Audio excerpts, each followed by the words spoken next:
நாகை மாவட்டம் திருமருகல் ஒன்றியம் ஏனங்குடி அரசு மேல்நிலைப் பள்ளியில் நலம் காக்கும் ஸ்டாலின் திட்ட முகாம் நடந்தது. முகாமிற்கு மாவட்ட சுகாதார அலுவலர் பிரதீப் கிருஷ்ணகுமார் தலைமை தாங்கினார்.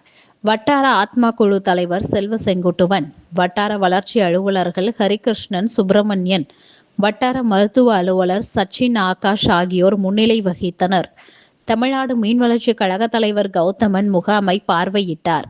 தொடர்ந்து மாற்றுத்திறனாளிகள் அடையாள அட்டை வேண்டி விண்ணப்பித்த மாற்றுத்திறனாளிகளுக்கு தேசிய அடையாள அட்டை, மாற்றுத்திறனாளிக்கு காதொலி கருவி, தூய்மை பணியாளர்களுக்கான அடையாள அட்டை, பொது சுகாதாரத்துறை சார்பில் கர்ப்பிணிகளுக்கு ஊட்டச்சத்து பெட்டகத்தையும் முகாமில் சுமார் 1000 பொதுமக்களுக்கு மருத்துவ பரிசோதனை மேற்கொள்ளப்பட்டது.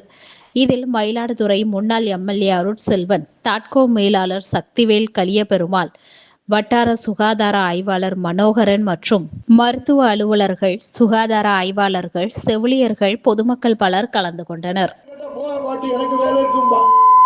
ஆனா ஒவ்வொரு தாய்மாருக்கும் பிள்ளையாக, தகப்பனாக, பேரனாக இந்த மக்களை பாதுகாக்கக்கூடிய ஒரே தலைவர் நம்முடைய முதல்வர் தளபதி மு.க. ஸ்டாலின் என்பதை உங்களுக்கு நான் சொல்லிக்கிறேன். ஏன்னா அவர் அறிவிக்கிற திட்டம்லாம் அப்படி ஒரு சிறப்பான திட்டத்தை கூட கொடுத்திருக்காரு.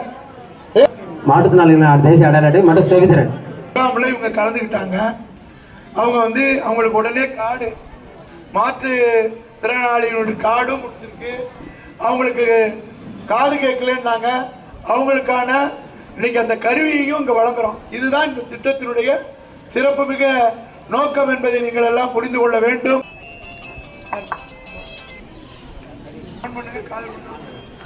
நம்ம காதல் உள்ளதா இப்ப பேசுறது கிளீனா இருக்கா? முதல்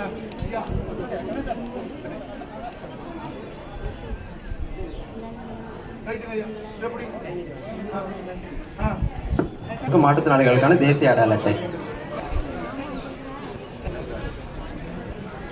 இதைத் தொடர்ந்து தமிழ்நாடு ஆதி திராவிடர் வீட்டு வசதி மேம்பாட்டு கழகம், அடுத்ததாக விஜயலட்சுமி அவர்கள்,